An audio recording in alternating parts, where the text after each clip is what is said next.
Hello all and welcome back to 64 Squares Official. Today we are looking at one of the most historic games in modern chess. In 2002, during the prestigious Russia versus the rest of the world match in Moscow, Judit Polgar, representing the rest of the world, faced none other than the former world champion Garry Kasparov. This was not just another game. Years earlier, in Linares 1994, Kasparov had controversially picked up a knight after releasing it against Judith, an incident that became one of the most talked about moments in chess history. For years, Judith had wanted another chance, and in Moscow she got it. Now let's see how this masterpiece unfolded. E4 and E5, both players begin classically. Kasparov answers with E5, inviting one of the richest openings in chess. Now knight to F3 and knight to C6. Development continues naturally. White attacks the E5 pawn while black protects it. Bishop to B5, the famous Lopez. Rather than immediately fighting for the center, white increases long-term pressure on black's queen side. Now knight to F6, attacking the pawn. Kasparov chooses the Berlin defense, already famous for its rock-solid reputation. Now kingside castling, Judith castles immediately. Now knight takes e4, the characteristic Berlin move. Black grabs the e4 pawn because tactical ideas justify it. Now d4, immediate central counterplay. Judith does not try to win the pawn back immediately. Instead, she opens the center while black's king remains in the center. Now knight to d6, attacking the bishop on b5. Now bishop takes c6. Judith voluntarily gives up the bishop pair to damage black's pawn structure. Now d takes c6, Kasparov accepts doubled c-pawns. Although structurally ugly, they also control central squares. Now d takes e5, attacking the knight on d6. White regains a pawn, material is equal again. Now knight to f5, the knight finds an active square. Now queen takes d8 with a check. Queens come off the board. This is the famous Berlin Endgame. Although queens disappear early, this ending is incredibly rich strategically. Now king takes d8, Kasparov's king must recapture. Black loses castling rights but gains an active king for the endgame. Now knight to c3, development continues. White prepares pressure against the center. Now h6, stopping bishop to g5 check ideas, a useful waiting move. Now rook to d1 check, excellent rook placement. White immediately challenges the centralized king. Now king goes e8, the king returns toward safety. Now h3, a useful move. It prevents a bishop to g4 ideas and prepares kingside expansion. Now bishop to e7, black develops smoothly. Now knight to e2, the knight heads toward a better squares. Eventually it will support kingside play. Now knight to h4, Kasparov seeks active exchanges. Now knight takes h4, Judith accepts. Now bishop takes h4, black keeps the bishop pair. Now bishop to e3, a natural developing move. White connects the rooks. Now bishop to f5, attacking the c2 pawn. The bishop becomes active outside the pawn chain. Now knight to d4, attacking the bishop at the same time supporting the pawn. Excellent centralization. The knight attacks multiple targets. Now bishop to h7, the bishop retreats while remaining useful. Now g4, the first aggressive move. Judith begins grabbing space on the king side. Now bishop goes to e7, Kasparov steps back. Now king to g2, the king improves its position for the coming endgame. Now h5, Kasparov immediately challenges white's pawn expansion. Now knight to f5, attacking the bishop on e7 and the g7 square as well. The knight jumps into a wonderful outpost. Now bishop to f8, the bishop retreats. Now king to f3, excellent endgame technique. The king becomes an active fighting piece.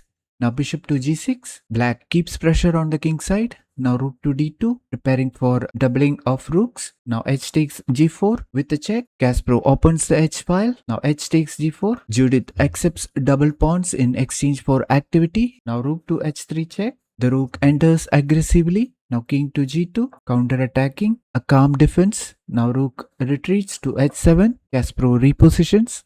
Now king to g3, the king boldly walks toward the center. Excellent endgame play. Now f6, black strikes in the center. Now bishop to f4, supporting the e5 pawn, developing with tempo. Now bishop takes f5, Kasparov eliminates the dangerous knight. Now g takes f5, now white owns a dangerous kingside pawn majority. Now f takes e5, black wins the e5 pawn, material remains balanced. Now rook to e1, putting pressure on the e5 pawn. A powerful move. Instead of worrying about the pawn, Judith activates the rook. Activity is everything. Now bishop to d6, supporting the e5 pawn. Black protects e5. Now bishop takes e5. Excellent calculation. Judith recovers the pawn. Now king to d7. Kasparov centralizes his king. Now c4. Space gain. White also fixes black's queenside weaknesses. Now c5. Black closes the center.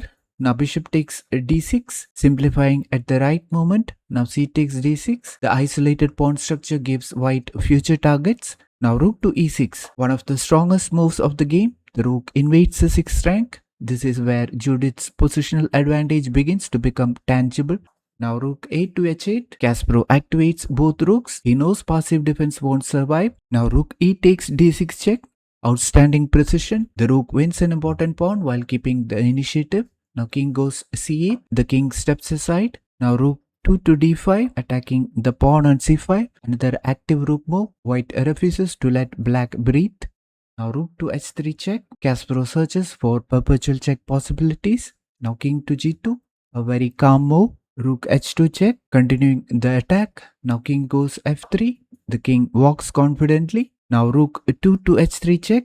More checks. Now king to e4. Judith calmly escapes. Notice how every king move also improves white's position. The white king is advancing. Now b6 comes in support of the c5 pawn. Black creates a lift and protects the pawn. Now rook to c6 check. A beautiful rook maneuver. The rook invades from another direction. King to b8. This is a force move.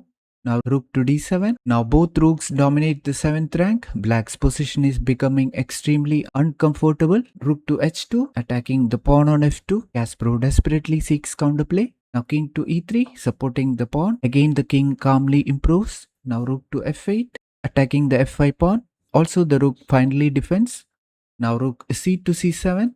A brilliant coordination. Both rooks completely dominate the position. Every black weaknesses is under attack. Now rook takes f5. Kasparov grabs a pawn, but this is too little and too late.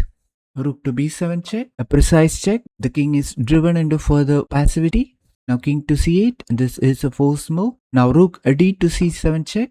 Another beautiful rook switch. Notice how effortlessly Judith's rook coordinates. Now king to d8. Again this is a forced move. Now rook takes g7. The final blow. White wins another pawn while maintaining complete control. Kasparov's position is strategically lost. His king is exposed. His pawns are falling. White's rooks dominate every open file. Realizing there was no realistic defense left, Garry Kasparov resigned in this position. This game is remembered for far more than just the result. It marked the first classical victory by Judit Polgar over Garry Kasparov, ending years of rivalry and becoming one of the defining moments in chess history. Rather than relying on flashy tactics, Judith demonstrated outstanding endgame technique, superior rook activity, relentless pressure on weak pawns, an active king, and outstanding strategic judgment. She gradually outplayed one of the greatest players of all time in a Berlin Endgame, proving that precision and patience can be just as devastating as a tactical attack. It's a timeless lesson in converting a small positional edge into a memorable victory. So, if you enjoyed this move by move analysis and want more legendary chess games, brilliant combinations and instructive endgames, please like the video, subscribe to 64 Squares Official and turn on the notification bell so you never miss an upload. Thank you for watching and I'll see you in the next one.